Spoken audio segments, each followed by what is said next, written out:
ओम नमो भगवते वासुदेवाय। ओम नमो भगवते वासुदेवाय। ओम नमो भगवते वासुदेवाय। ओम नमो भगवते वासुदेवाय। ओम नमो भगवते वासुदेवाय।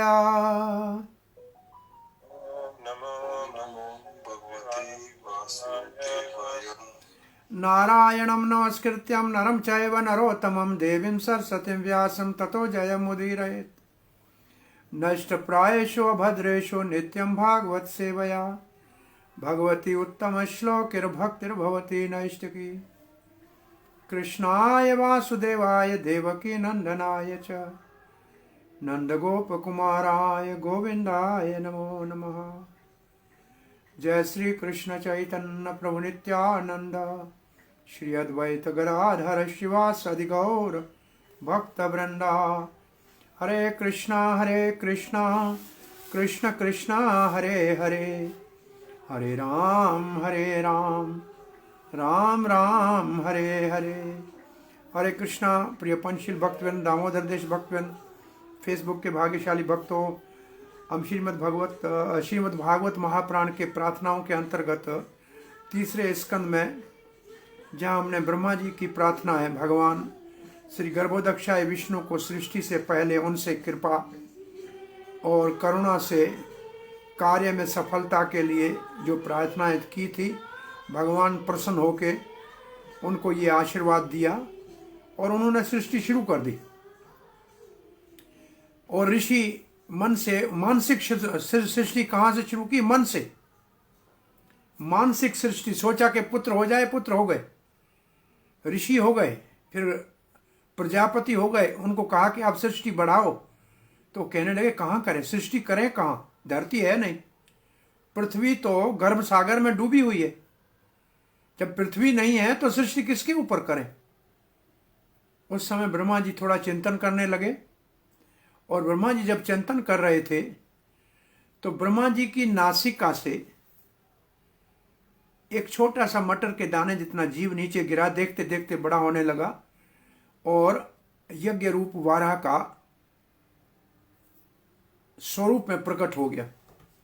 तो वाराह देव के प्रकट होने के ऊपर ऋषि जो उनको प्रार्थना कर रहे हैं, ये ऋषि तो ब्रह्मांड में जो रहते हैं ऊपर के लोकों में, वो सब ऋषि इकट्ठे होकर वाराह देव को प्रार्थना कर रहे हैं। उनके ब्रह्मा जी आदि भी देवता भी उन्हीं के साथ समझने चाहिए। तो ऋषि सारे कह रहे हैं ऋष्य ऊचुः, ऋषि सब एक स्वर में कह रहे हैं जितम जितम ते अजित यज्ञ भावना। जितम चितम का मतलब जयते जयते, आपकी जय हो, आपकी जय हो। हे अजीत, हे अजीत, आप जीते नहीं जा सकते हो, आपकी जय हो। यज्ञ भावन, आप तो यज्ञ की मूर्ति हो। वाराह को यज्ञ की मूर्ति माना जाता है। यज्ञ भावन, आप यज्ञ की मूर्ति हो, जिसको यज्ञ के द्वारा जाना जा सकता है। त्रियम तनुम स्वाम परिधुनवते नमः। हम नमस्कार करते हैं आपको। आपने शरीर तो वेद का लिया है। त्रियम का अर्थ है वेद। वेद को कहते त्रिवेद माम सोम पापूत पापा। त्रय का मतलब जो वेद है, त्रैवेद कहते हैं। त्रियम, त्रियम का मतलब वेद, और त्रियक हो जाता है तो फिर वो पशु हो जाता है। तो आप त्रियम तनु, त्रियम तनु का मतलब वेद मूर्ति है। आपकी वेद की मूर्ति के रूप में आप प्रकट हुए हैं। परिदोहंती, परिदोहंती का मतलब आप अपने शरीर को हिला रहे हैं, धुनो रहे हैं। उससे क्या हो रहा है? यदरोमग्रतेषु नीलयोर अधयस। जिनके रोम कूपों में समुद्र समाये हुए हैं, आपके शरीर को हिलाने से समुद्र जैसे आपके रोम कोपों में है। तस्मै नमः कारण शुक्रायते। 2 बार नमा है, एक ऊपर नमा है, यज्ञ मूर्ति के रूप में नमा है, और कारण शुक्राय, किसी खास कारण के लिए आपने ये वारादेव शुक्र का दिव्य रूप धारण किया है। क्या वो कार्य है? वो कार्य है पृथ्वी को गर्भ सागर से निकालकर अपनी ऑर्बिट में स्थापित करना है, ताकि ब्रह्मा जी उसके ऊपर सृष्टि कर सके। पृथ्वी का और वाराह देव का बहुत घनिष्ठ संबंध है। वैसे पृथ्वी वाराह पत्नी है, और वाराह देव, आप शुक्र की शक्ल देखें तो वह पृथ्वी से ही लगाव रखता है, उसके सारे अंग पृथ्वी की तरह झुके हुए हैं। तो वो पृथ्वी को गर्भ सागर से निकाल के आता है। तो यहाँ सारे ऋषि प्रार्थना कर रहे हैं, बड़े आदर के साथ नमस्कार कर रहे हैं अजीत को। भगवान जो अजीत है, जीता नहीं जा सकता है। कौन है? यज्ञों का भोक्ता, यज्ञ पुरुष, वेद रूप, जो वेद स्वरूप यज्ञ पुरुष है। ऐसे अजीत भगवान वाराहदेव को प्रणाम कर रहे हैं। ऋषि कहते हैं आप अपने शरीर को हिलाते हैं, आपके इस दिव्य शरीर को हिलाते हैं जो वेद स्वरूप है, और आपके जो बालों के कूप हैं, बालों के खड्डों से अथवा खड्डों में समुद्र समाये हुए हैं। आप किसी विशेष कारण से इस वारा रूप में प्रकट हुए हैं। यज्ञ रूप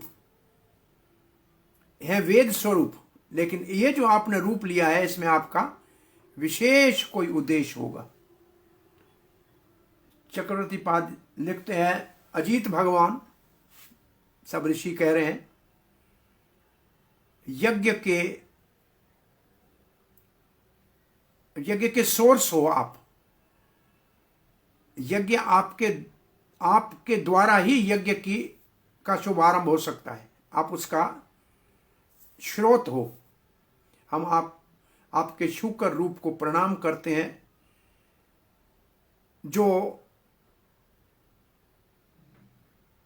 जिसका शरीर 3 वेदों से बना हुआ है, वेद स्वरूप है, और जिसके रोम कोपों से में सागर समाये हुए हैं।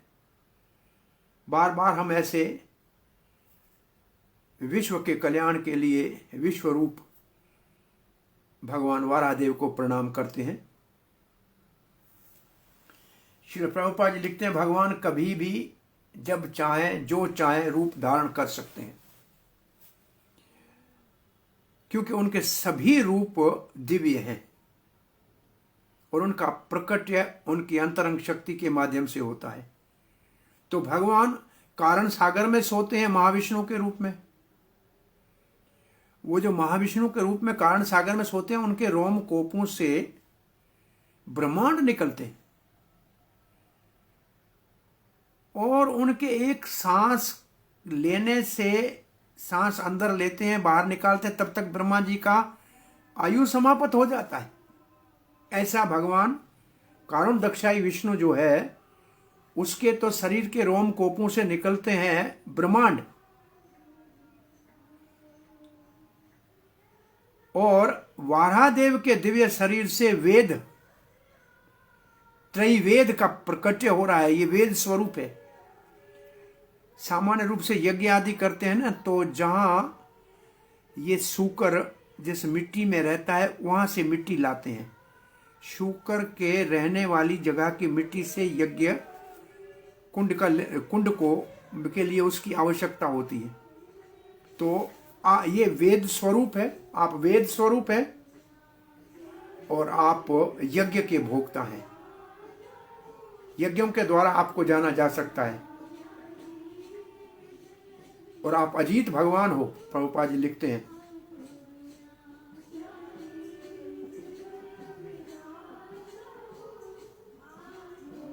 भले शुक्र रूप में हो, लेकिन प्रभुपाद जी कहते कभी भी भगवान को सामान्य पशु नहीं समझना चाहिए, वो अपने दिव्य स्थिति में होते हैं। उन्होंने ये रूप विशेष रूप से पृथ्वी को गर्भ सागर से लाकर ब्रह्मा जी की सहायता कर, सृष्टि की सहायता करने के लिए ये कार्य करना है। ये वाराह देव कार्य प्रदान अवतार है, क्रिया प्रदान अवतार है। ये केवल कार्य करते हैं, इसलिए शब्द लिखा है कार्य, कारण सु करे। इसी तीसरे स्कंद में आगे जो है ज्ञान प्रदान अवतार है, जो जिसका काम है ज्ञान देना, वो है कपिल देव। तीसरे स्कंद में ये दो अवतार हैं। तो यहाँ वाराह देव को विशेष रूप से क्रिया प्रदान अवतार, पृथ्वी को गर्भ सागर में असुर ले गए थे, उसको वापस लाने के लिए, ये कार्य के लिए प्रकट हुए हैं। और प्रभुपाद लिखते हैं ऋषि और बड़े बड़े देव ब्रह्मा जैसे जो ऊपर के लोकों में रहते हैं, वो वाराह देव को भगवान के रूप में जानते हैं। सामान्य लोगों के लिए ये संभव नहीं है। 35वें श्लोक में कौन नहीं समझ सकता है वाराह देव को? रूपम तवेतम ननो दुष्कृतात्मनाम। जो दुष्टकृत हैं, दुष्ट प्रकृति के हैं, वो आपके इस रूप को नहीं समझ सकते हैं। आपका रूप तव अयतम, ये जो आपका रूप है ना भगवान वाराह देव, इसको दुष्कृत नहीं समझ पाएंगे। उनके लिए दुर्दर्शनम देव यदा अध्रवा आत्मकम। अध्रव आत्मकम, अध्रव कहते हैं यज्ञ को। अब हो यज्ञ रूप, आप यज्ञ स्वरूप हो। अध्रव आत्मकम, यज्ञ के द्वारा जिनकी पूजा की जाए, जो यज्ञ स्वरूप है और यज्ञ का भोक्ता है, आप हैं वो, ये जो आपका शरीर है। परंतु दुष्कृतों को इसका दर्शन नहीं हो सकता। इसका अर्थ है वो इसको नहीं पहचान सकते। छंदांसि यस्य त्वचि ब्रही रोमस्व। छंदांसी यस्य त्वचि, त्वचि का मतलब चमड़ी, छंदांसी का मतलब वेदों के छंद, गायत्री आदि। ये जो आपकी चमड़ी है ना, त्वचा है, इसी से सारे वेदों के छंद प्रकट होते हैं। ब्रही रोमस्व, और जो ये रोम है, आपके बाल है, ये कुश घास है जो यज्ञ के लिए आवश्यक होता है। आज्यम दृशी तव अंग्रेशु चातुर्होत्रम। आज्यम, आज्यम कहते हैं वैसे घी को मैं समझता हूं। आज्यम घी जो स्वाहा करते हैं यज्ञ में, आज्यम। दृष्टि आपकी आंख, ये आंख से निकलता है। तब अंग्रेशु आपके जो चारों चरण हैं, चातुर्होत्रम, चार प्रकार के जो यज्ञ हैं। प्रभुपाद ने लिखा है 4 प्रकार के पुरुषार्थ, और 4 प्रकार के जो यज्ञ में शब्द होते हैं वो आपके ये चरण हैं। तो ये और आने वाले 4 श्लोकों में यज्ञ के लिए जो चीजें चाहिए वो सब वाराह देव से प्रकट होती हैं। वो वाराह देव उसका सोर्स है। सोर्स है के लिए क्या कहेंगे? जिसका स्रोत है। हे भगवान, जिनकी पूजा यज्ञ के द्वारा की जाए अधर्व, परंतु जो दुष्कृत हैं वो आपको देख नहीं सकते। वेदों के सारी ऋचाएं, गायत्री आदि आपके स्पर्श इंद्री त्वचा से प्रकट होते हैं। आपके रोम कुश घास जो पवित्र माना जाता है, पवित्री वो है। और आपके आंखों से घी यज्ञ के लिए शुद्ध चाहिए, उसका स्थान आपके नेत्र है। और आपके चारों चरण जो भी यज्ञ से प्राप्त करना चाहिए वो फल देने वाले हैं। हे भगवान, पापी लोग आपको देख नहीं सकते हैं जो यज्ञ रूप है। ये यज्ञ रूप भगवान आपको पापी लोग नहीं दे सकते। कैसा यज्ञ भगवान हो जिसको पापी नहीं दे सकते? बोला जिसकी त्वचा से वेदों की ऋचाएं निकलती हैं। जिनके रोम कुश ग्रास है और जिनके आंखों से घी प्रकट होता है और जिनके चरणों में चार होता है, ये यज्ञ रूप वाराह को मूर्ख दुष्ट नहीं देख सकते। तो यहां वाराह देव की महिमा गाई जा रही है। आगे इस श्लोक से 3 श्लोक और में यज्ञ में जो चीजें चाहिए, क्योंकि हम प्राय यज्ञ संकीर्तन यज्ञ ही करते हैं तो हमको उन ये चीजों का पता नहीं है, परंतु जो यज्ञ के लिए एक एक चीज चाहिए वो सब वाराह देव के अंगों से कैसे प्रकट हो रही है उसका वर्णन किया जाएगा।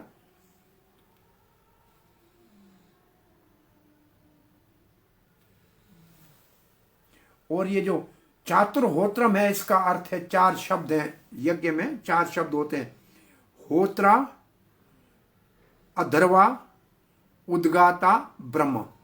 ये जब कोई यज्ञ करते हैं ना तो उसमें 4 ये, एक तो ब्रह्मा का आसन होता है जहां ब्रह्मा जी की पूजा की सामग्री रखते हैं, एक उद्गाता होता है जो गाता है मंत्र, और एक अधर्वा होता है, एक होता है जो स्वाहा करता है, एक और अध्वर्य होता है वो उसका कार्य भी यज्ञ के विधि विधान का कुछ कार्य है। 4 ये होते हैं तो इसको चतुर्होत्रा कहते हैं। होत्रा, अधर्व्या, उद्गाता और ब्रह्म।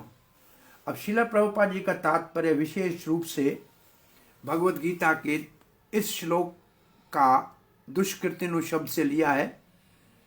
जो 4 प्रकार के दुष्ट हैं वो भगवान को समझ नहीं सकते। तो प्रभुपाद जी यहाँ एक शब्द कहते हैं, ये कौन है दुष्कृत, कौन है? वेदवादी। ये वेदवादी कहते हैं कि हम वेदों के ही नेम पे चलना चाहते हैं, लेकिन यज्ञ के नियमों का कुछ पता नहीं। डब्बे के अंदर आग जला लेंगे, सुहा कर देंगे, मंत्र पढ़ लेंगे, लेकिन कहाँ है ब्रह्मा, कहाँ है होता, कहाँ है अधर्वा, कहाँ है उद्गाता, कहाँ है श्रुक, कहाँ है सुरवा।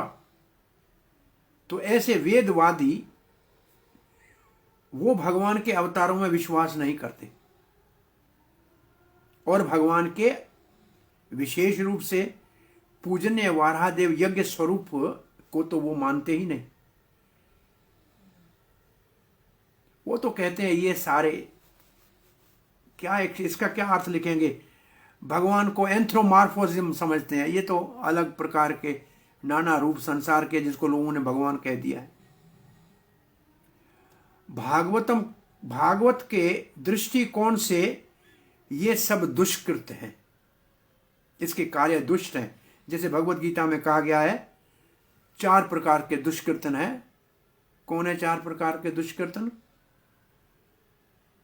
दुष्कृतिनो मूढ़ा नराधमा माया परत ज्ञान आशुरिम भावम आश्रिता।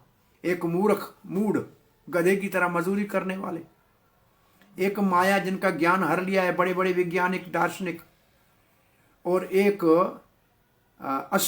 तो असुरी भाव को, भगवान को मानते ही नहीं है। वो एक नराधम, प्रभुपाद ने नराधम में तो लिखा है 99.99% लोग नराधम है, कोई संस्कार नहीं करते हैं वेद का।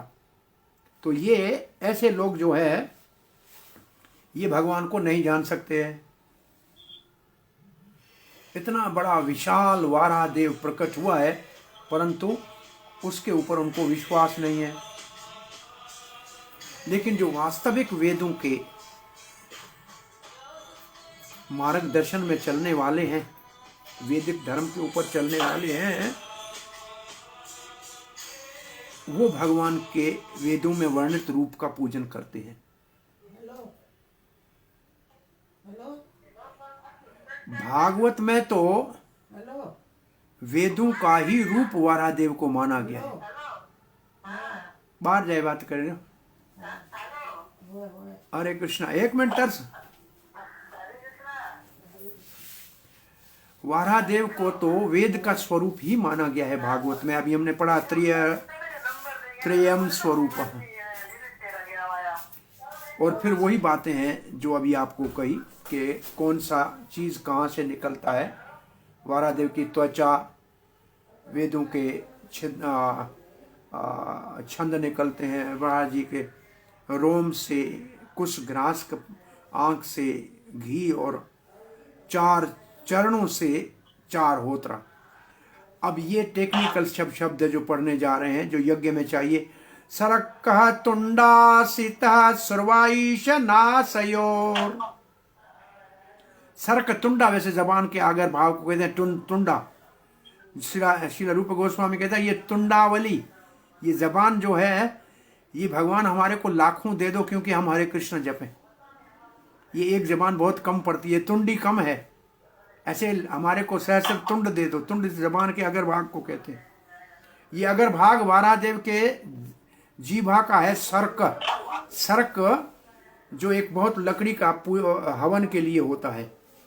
और तुंडो आसित, आसित का मतलब जो आसन है। और सुरवा ईश नासयोर, और सुरवा जिससे सुहा करके घी डालते हैं, ये लकड़ी का दूसरा होता है। एक लकड़ी का तो गोले जैसा होता है जिसमें घी डाल के सुहा करते हैं, एक लंबा सा ऐसे होता है शुर्क का, उसके ऊपर कुछ रख के अग्नि वो पूर्णाहुति आदि करते हैं, वो शुर्क कहते हैं। वो नासयोर, आपकी नासिका। इड़ो उद्रे, इड़ो कहते हैं पूजा को, उद्र कहते हैं पेट को। आपका पेट विशेष पूजा यज्ञ की ईड़ो पूजा का है।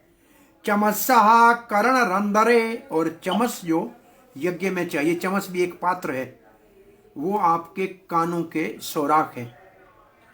पराशितरमास्ये ग्रसने ग्रहातोते, यशरवणम ते भगवन अग्निहोतरम। और आपका जो ग्रसने खाना, आप जब कुछ चबाते हैं, चबाना आपका यही अग्निहोत्र यज्ञ है। भगवान आपका चरवणम, चरवना चबाना, भगवते अग्निहोत्रम, ये अग्निहोत्र यज्ञ है। तो इसमें श्रील प्रभुपाद लिखते हैं आपकी जीभा एक यज्ञ की सामग्री है, वो विशेष कोई यज्ञ के लिए पूजा का सर्क है। आपकी नासिका दूसरी यज्ञ की सामग्री, एक सर्क एक सुरवा। और आपका उद्र एक और इड, वो जो जिसमें प्रसाद रखा जाए, वो सामग्री है वो यज्ञ के लिए। और एक और यज्ञ के लिए आपके कर्ण के छिद्र है। और आपका मुख, वो ब्रह्मा का जो होता को जगह है, वो आपका मुख है। और आपका जो गला है, आपका जो गला है वो सोम, एक यज्ञ जिसमें सोम क्यों कर्तु हो उसको कहते हैं वेदों में, जिसमें सोम हो। और जिसमें सोम न हो उसको केवल यज्ञ कहते हैं। तो यज्ञ है आपका जिसको कहा जाए गला। और आप जो चबाते हैं वही अग्निहोत्र है। तो एक लकड़ी यज्ञ के लिए चाहिए, उसका नाम सुर्क है, वो आपके मुख में जबान का अगर भाग है। और घी से जो सुहा करते हैं उसको सुरवा कहते हैं, वो आपकी नासिका है। वो ईड़ा, एक ईड़ा नाम का वो भी एक पात्र होता है। जिस पात्र, ईड़ा नाम के पात्र जो है, जो इस यज्ञ में सेवा में काम आता है, वो आपके उदर से उत्पन्न हुआ है। और जिस पात्र में सोम प्रकट होता है या रखा जाता है, वो आपके कर्ण छिद्र हैं। और पराशित्र पात्र, पराशित्र पात्र, ये यज्ञ के पात्र हैं। हम तो यज्ञ करते नहीं हैं, जो यज्ञ करते हैं ये सब पात्र अपने साथ रखते हैं। पराशित्र पात्र जो है वो आपका मुख है। और जो सोम के लिए पात्र है, वो आपके मुख में जो जगह है, जिसको गला कहा गया है, मुख के अंदर जो जगह है नीचे गले में, वो है। और आपका चबाना जो है वो अग्निहोत्र है।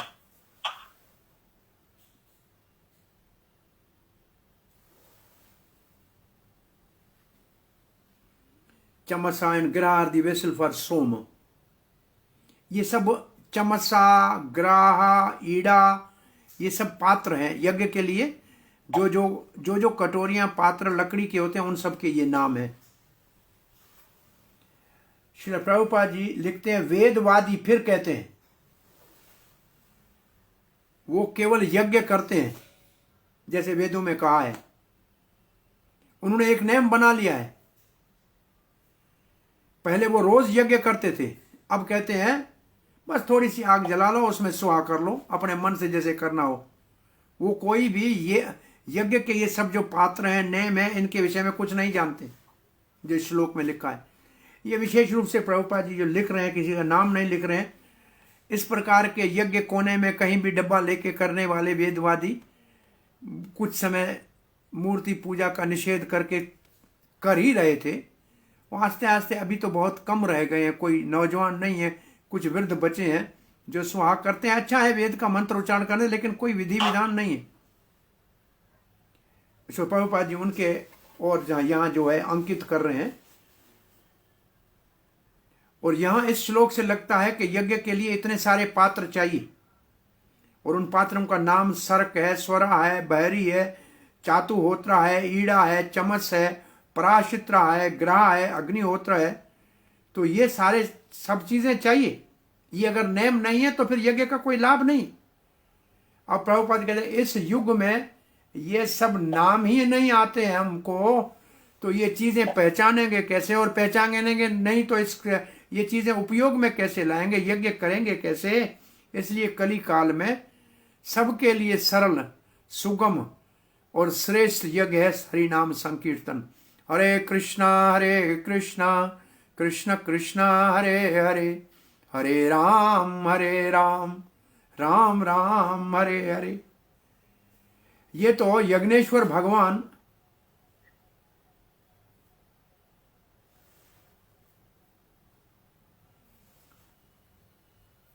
यज्ञेश्वर भगवान है, उसको प्रसन्न करने के लिए विधि विधान से यज्ञ करना चाहिए। तो और कोई यज्ञ नहीं, ये सबसे आसान यज्ञ है, सब कर सकते हैं। और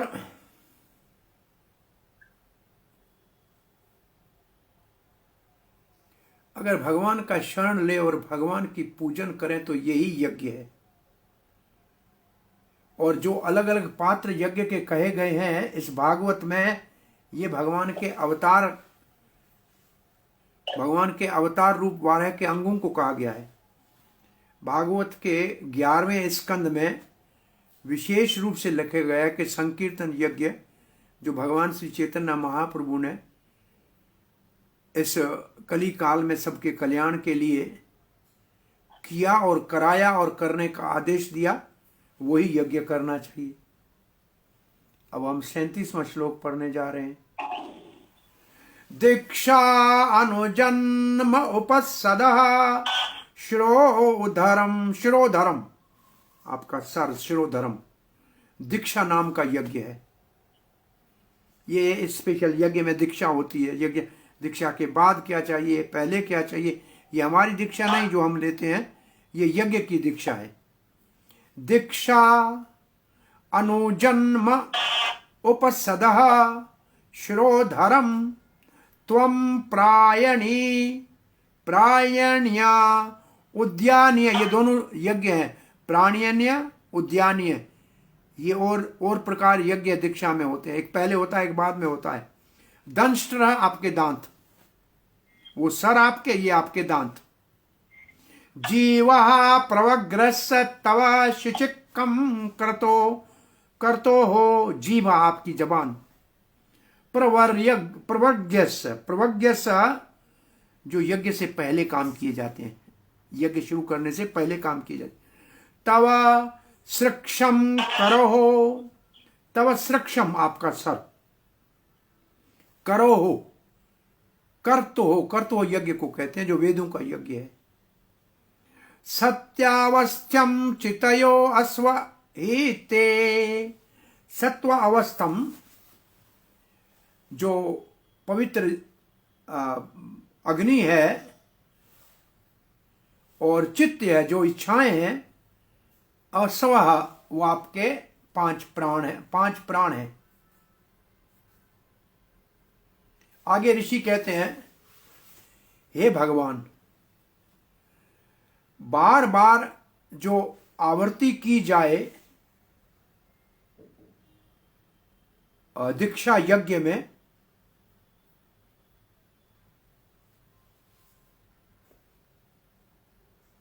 वो आपका शिरोभाव बार बार, और आपका जो गर्दन है, जो गिरीवा है, वो 3 इच्छाओं को पूरे करने वाली है।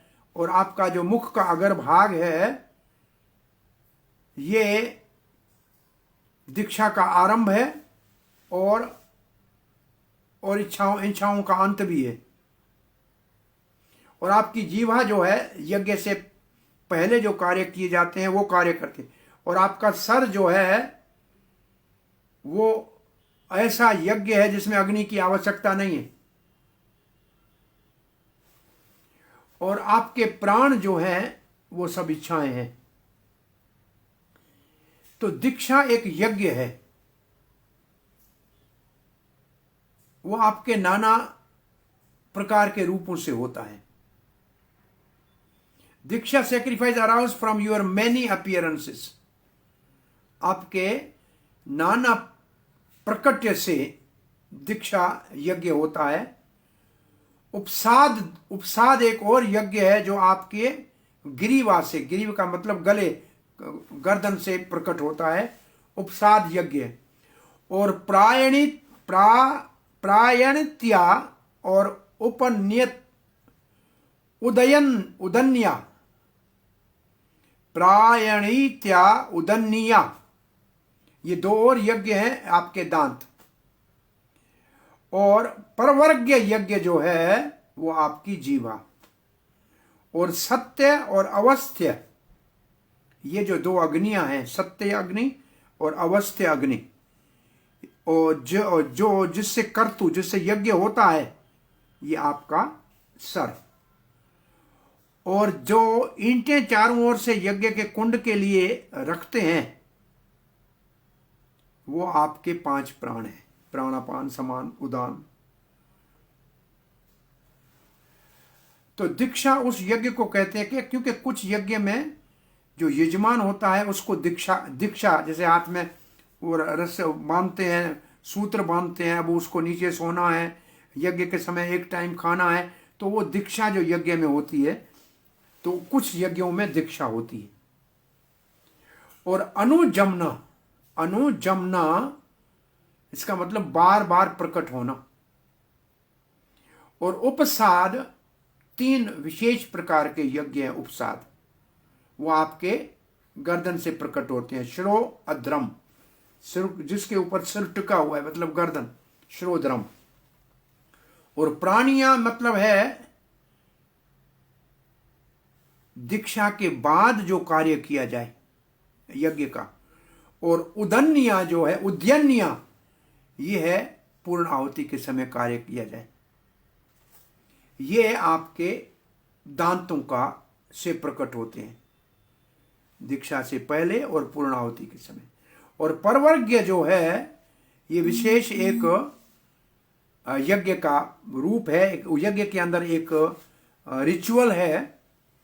उपसाद महावीर वेसल, एक महावीर पात्र से ये उपसाद यज्ञ में किया जाता है।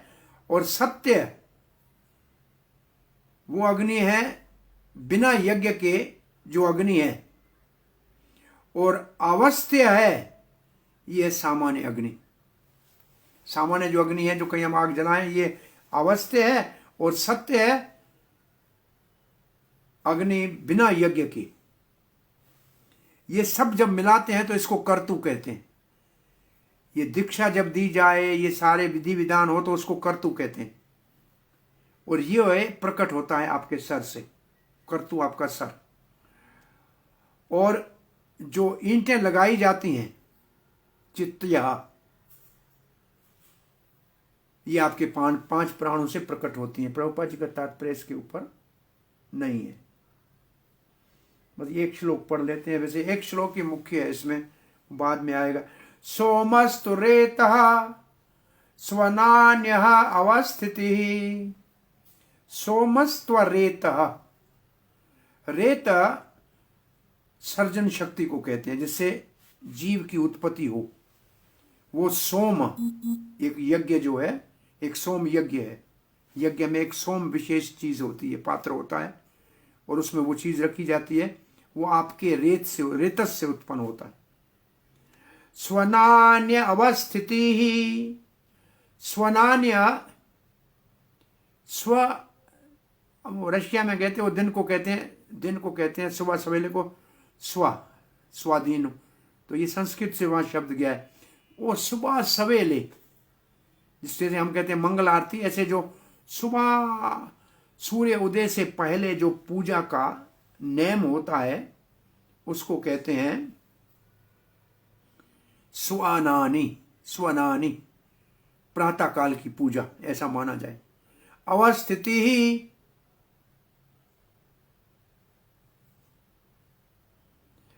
हाँ क्या है, स्वस्नान अवस्थिति ही समित्था विभेदास्तव देवदातव।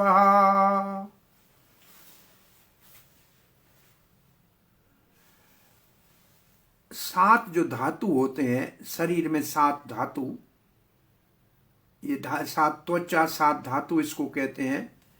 ये जो 7 धातु हैं शरीर में, जैसे शरीर बड़ा होता है, संस्था विभेदा, ये 7 प्रकार के विशेष यज्ञ हैं आपकी 7 धातु। हे देव धातव,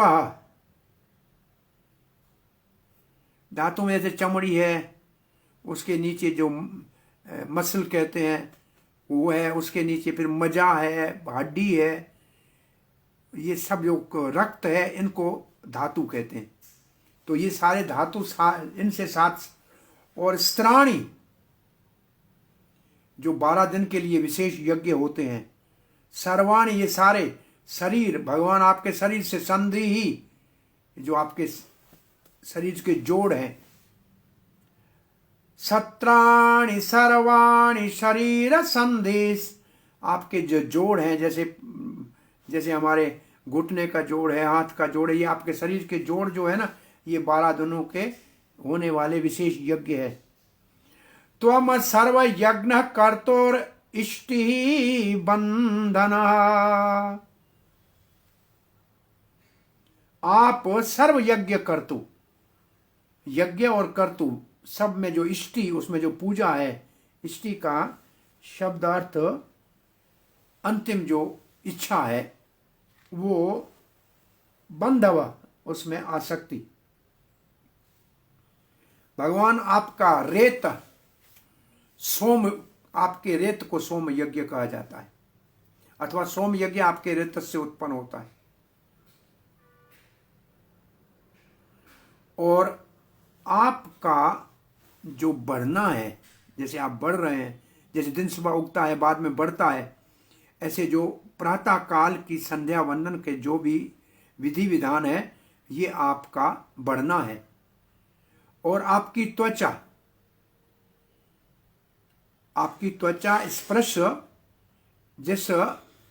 जिसमें से 7 धातु हैं आपके, ये अग्निष्टोमा, ऐसे 7 का यज्ञ का नाम बता रहे हैं, जो नाम यहाँ है प्रभुपाद जी ने लिखे हैं।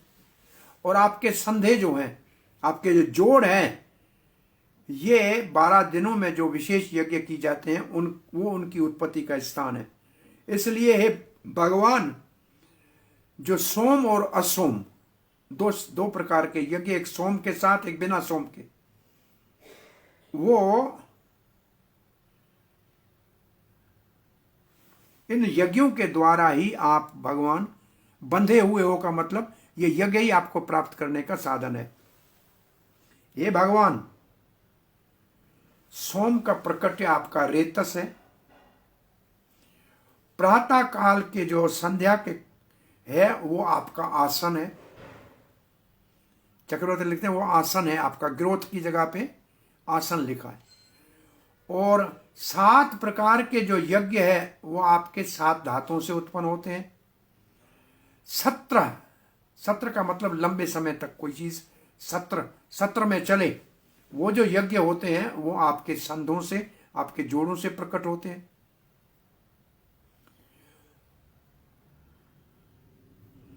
आप ही यज्ञ हैं, सोम के साथ का सोम के बिना। और जो भक्ति यज्ञ में है उसी से आप बंधे हुए हैं अथवा आपको प्राप्त किया जा सकता है। भक्ति जो यज्ञ में है वो आपकी प्राप्ति का साधन है। तो सवनानी का मतलब है सुबह सवेले के संध्या वंदन का, प्रातः काल की संध्या का पूजन। और अवस्थिति का मतलब है जो बैठने का आसन है। और संस्था विभेद का मतलब है ये 7 यज्ञ प्रभुपाद जी ने लिखे हैं। और चक्रवर्ती पाद लिखते हैं ये 7 यज्ञ कौन से हैं? अग्निष्टोमा, अवस्थिति ही अग्निष्टोमा, अत्य अग्निष्टोम,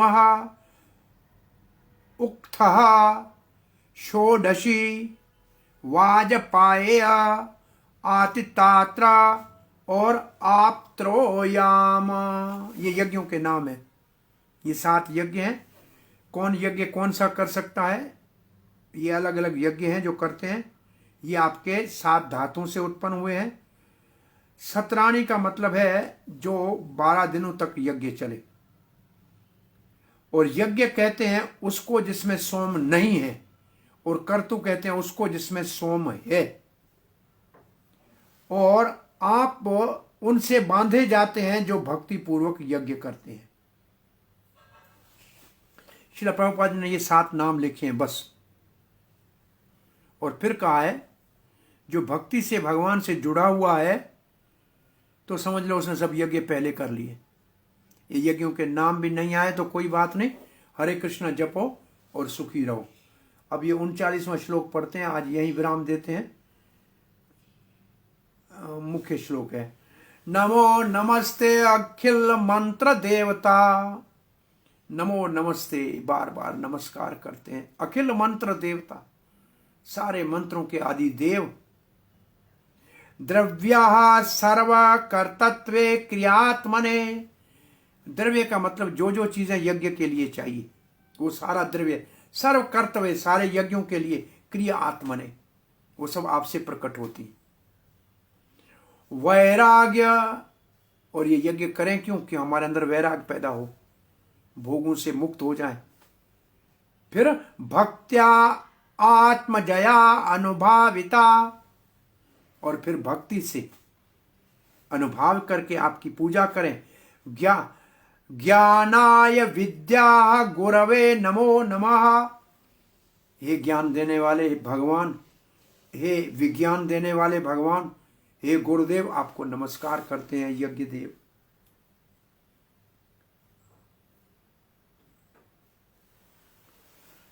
भगवान आपकी पूजा मंत्रों के द्वारा की जाए। और जितने भी वैदिक मंत्र है, वेद के मंत्र है, जो भी यज्ञ की सामग्री है, वो सारी वो आप हैं भगवान। आप ही मंत्र हैं, आप ही यज्ञ की सामग्री है। हम आपको प्रणाम करते हैं। आपको आपका अनुभव कौन कर सकता है? जिनका मन शुद्ध हो गया है। किससे शुद्ध हो गया है? दृश्य अदृश्य भौतिक भावनाओं से शुद्ध हो गया। दृश्य का मतलब इस दुनिया में, अदृश्य का मतलब स्वर्ग की। न स्वर्ग की इच्छा है, न संसार के अंदर भोग की इच्छा है, वही आपका अनुभव कर सकता है। हम बार बार आपको नमस्कार करते हैं, हे गुरुदेव, ज्ञान और विज्ञान देने वाले, भक्ति का ज्ञान देने वाले। श्रील प्रभुपाद जी ने लिखा है। और चक्रवर्ती पाद लिखते हैं, हम आदर पूर्वक प्रणाम करते हैं वारादेव। जो भी सामग्री यज्ञ के लिए चाहिए, देवता मंत्र, वो सब आप हैं। यज्ञ के लिए जो जो कार्य है वो सब आपसे ही उत्पन्न होते हैं। हम आपको बार बार प्रणाम करते हैं गुरु, ज्ञानदाता गुरु, जो हमको अनुभव का ज्ञान देते हैं, विज्ञान देते हैं, जिनसे हम अपने मन को बस में कर सकते हैं भक्ति के द्वारा। और भक्ति के बाद वैराग आ जाता है अपने आप, और भौतिक इच्छा रहती नहीं। इस श्लोक में यज्ञ के क्यों यज्ञ किए, जैसे हम भगवत गीता में बहुत से यज्ञ पढ़े थे, स्वाध्याय यज्ञ, प्राणायाम यज्ञ, द्रव्य यज्ञ, परंतु उन सब का उद्देश्य क्या था? ज्ञान। और ज्ञान कहाँ से मिलेगा? गुरु के शरण में जाने से। और ज्ञान कैसा है? ऐसी नाव है जो भवसागर से पार करती। तो यहां यज्ञ का वर्णन करके अब ऋषि कहते हैं कि जो जितना भी यज्ञों की बात की है वारादेव, क्रियात्मने आप ही सारी यज्ञ की सामग्री को देने वाले हैं।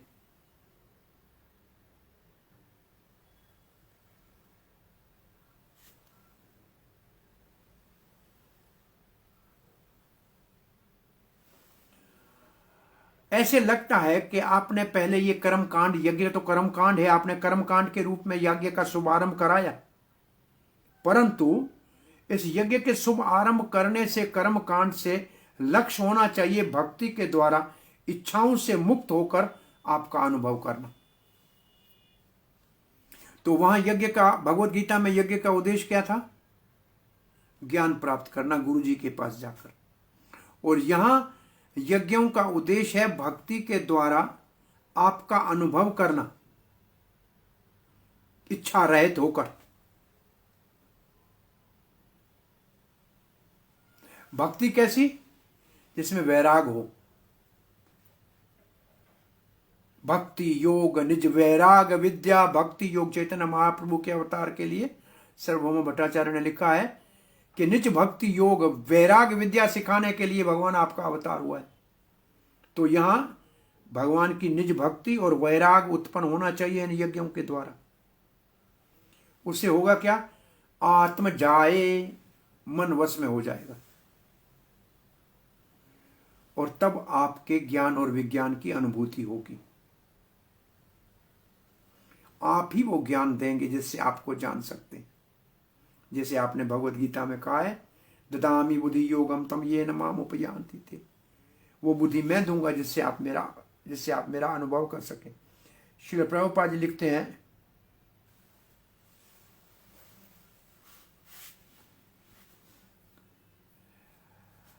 भक्त के लिए क्या आवश्यक गुण है, क्या योग्यता है भक्त की? भक्त की योग्यता ये है, भौतिक इच्छाओं से मुक्त होना चाहिए। भक्त है तो भौतिक इच्छा नहीं होनी चाहिए, ये है भक्त की परिभाषा। और इसी को वैराग कहते हैं। भौतिक इच्छा रहित भक्त वैरागी कहलाता है। इसलिए आप अगर माने तो जितने वैष्णव संप्रदाय के साधु हैं उनको साधु समाज में वैरागी कहते हैं। ये वैरागियों का कैंप है। एक तरफ सन्यासी होते हैं, एक तरफ वैरागी होते हैं।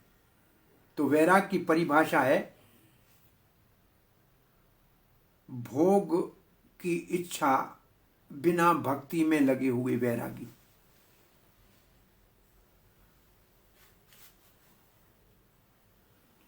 फिर कहते हैं वैरागी कैसे होगा, इच्छाओं से मुक्त कैसे होगा?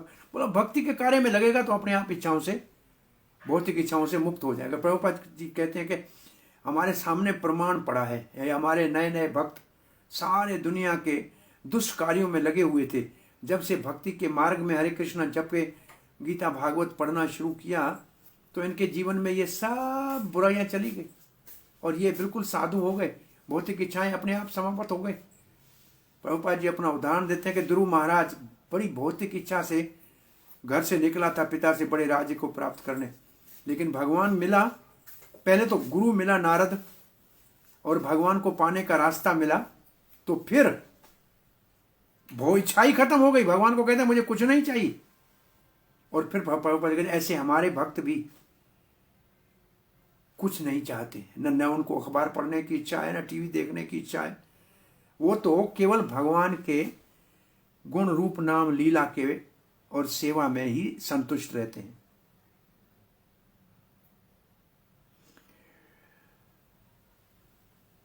भगवान तो सबके हृदय में है, परंतु जिनके ऊपर भगवान कृपा करके हृदय में प्रेरणा देंगे वही भगवान का सानिध्य और पार्षदत्व प्राप्त कर सकता है।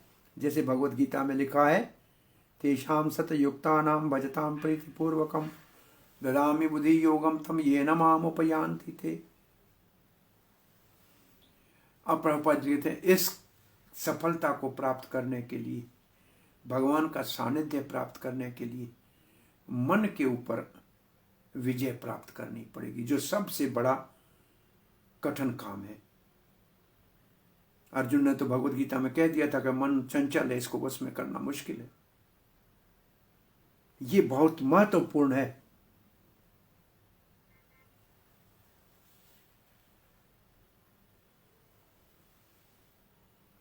तो मन को वश में करने के लिए प्रभुपाद लिखते हैं, चाहे वो वेदों के यज्ञों का मार्ग ले ले,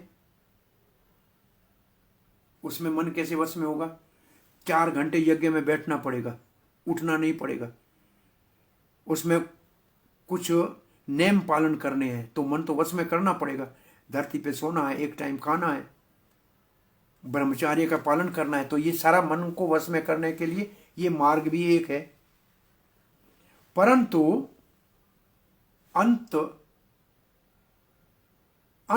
अंतिम जो लक्ष्य है वो है भक्ति को प्राप्त करना, क्योंकि बिना भक्ति के भगवान जाना नहीं जा सकता, भगवान का अनुभव नहीं हो सकता। आदि पुरुष भगवान गोविंदम आदि पुरुषन, अथवा भगवान के कई विष्णु तत्व अवतार, राम, नरसिंह, वारा आदि, इनकी अनुभूति करने के लिए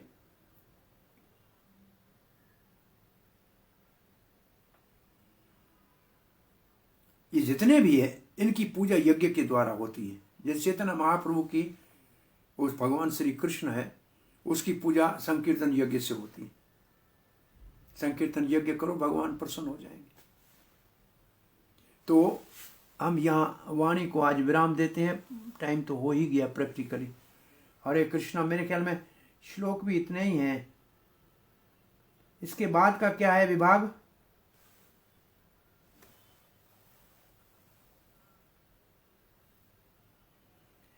और कुछ श्लोक हैं तो कल देखेंगे, इस विभाग को पूरा करेंगे।